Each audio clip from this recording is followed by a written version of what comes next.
नमस्कार दोस्तों, आज हम आपके पास सन रेज से जुड़ी हुई एक कहानी लेकर आए हैं। सूर्य की किरणों से हम क्या सीख सकते हैं, आज हम आपको बताते हैं।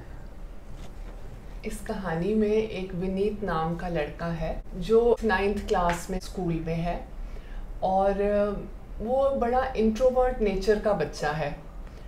उसको ज़्यादा फ्रेंड्स बनाने में कोई रुचि नहीं है और ना ही उसको बाहर जाके खेलने में या लोगों के साथ मिलने में, इन सब चीज़ों में उसकी कोई रुचि नहीं है। और इसके एकदम विपरीत उसके पापा बहुत एक्सट्रोवर्ट हैं और उनका बिजनेस भी ऐसा है कि वे आए दिन बहुत सारे लोगों को मिलते हैं और उनको अच्छा लगता है मिलनसार होना, घर में आए मेहमानों से बातचीत करना।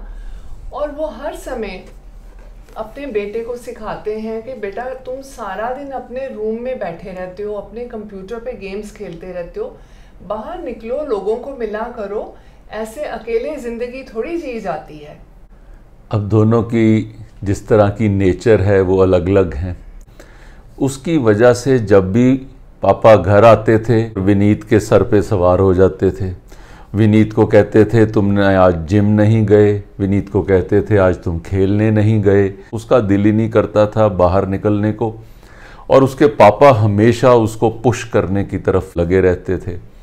उसकी वजह से दोनों के बीच में खिंचाव बढ़ता जाता था और जब भी पापा घर आते तो विनीत ढूंढता किसी तरीके से मैं इधर उधर हो जाऊं कि सामने ना बैठना पड़े, फिर से पापा वही सवाल पूछेंगे और मेरे पास कोई जवाब नहीं होगा। घर के अंदर सारा वातावरण उन दोनों के ऐसे व्यवहार की वजह से खिंचा खिंचा सा रहता था।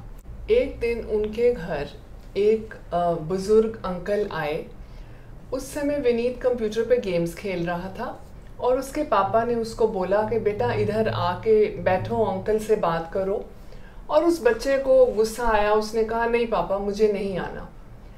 तो उसके पापा ने उन अंकल को बोला कि अंकल मैं भी बहुत परेशान हूँ, ये बच्चा किसी से बात करना नहीं चाहता और हर समय हम दोनों के बीच में इतना तनाव रहता है, घर का एटमॉस्फेयर बड़ा ख़राब होता है। मुझे समझ नहीं आती कि मैं कहाँ पर गलत हूँ, इतनी मैं कोशिश करता हूँ लेकिन ये बच्चा मेरी बात नहीं मानता। तो वो अंकल ने कहा कि तुमने कभी सूर्य को देखा है? तो उन्होंने कहा हाँ, सूर्य को तो रोज़ ही देखते हैं।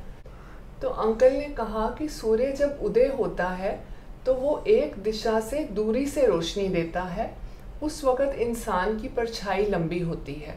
ऐसे ही जब सूर्य अस्त होने लगता है तब भी इंसान की परछाई लंबी होती है। सूर्य शिखर पर थोड़े ही समय के लिए रहता है, उस वक़्त उसकी गर्मी बहुत तेज़ होती है। जिस समय सूर्य सिर पर होता है उस समय छाया बिल्कुल छोटी होती है। अंकल ने कहा कि तुम्हें मेरी बात समझ आई?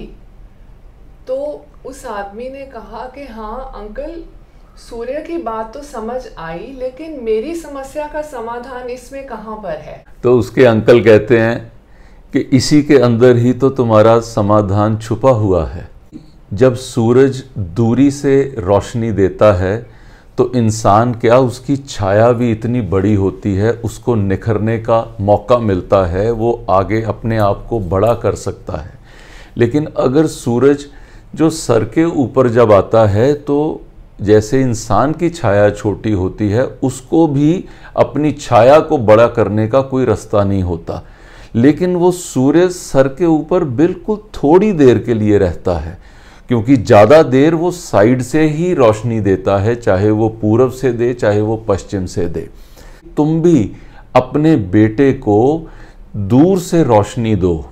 तुम सब टाइम उसके सर के ऊपर सवार रहते हो, उसकी भी पर्सनैलिटी के अंदर निखार नहीं आता, उसको अपना सोचने का मौका नहीं मिलता, उसको अपनी तरफ से कुछ करने का मौका नहीं मिलता। उसको लगता है कि जब पापा आएंगे वो मेरे सर पे सवार होंगे और उससे वो डिस्करेज भी होता है, काम करने का भी उसका मन नहीं करता।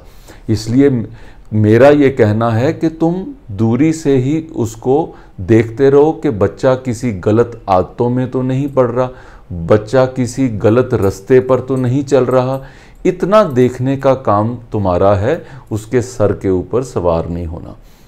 तो उसके विनीत के पिता को लगा कि शायद ये गलती उसने बड़े सालों से करी है और उसने मन में सोचा कि मैं इसका सुधार करूंगा।